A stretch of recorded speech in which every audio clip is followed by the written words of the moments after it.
Am I the asshole for removing a crying 8-year-old that is not getting her way from the game table? I have 3 grandkids ages 3, 8 and 10, that recently visited.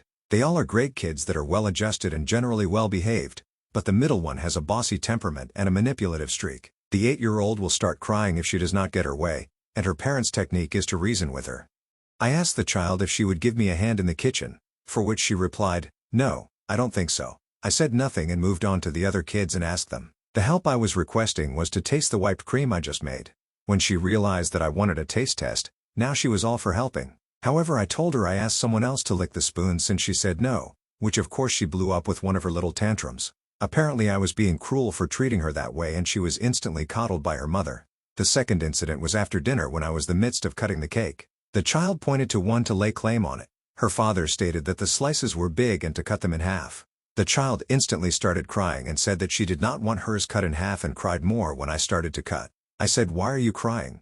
You can always have another piece." That was when her mother entered the scene and stated that she was crying for the way I was talking to her, as it made her stress out. I was hoping my son would stick up for me and tell her what actually happened.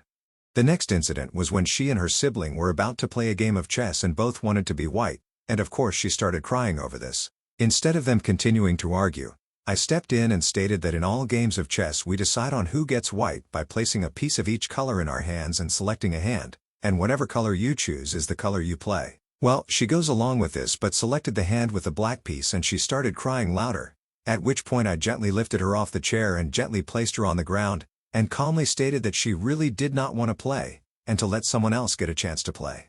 The reaction from her mother was a total meltdown. She acted as if I roughly picked the kid up and violently slammed her to the ground.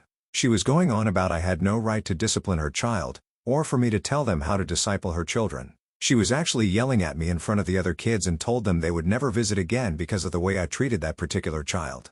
My wife and I were both dumbfounded by her reaction and wondered if some type of underlying psychiatric issue unknown to us that just unraveled. It really was that bad.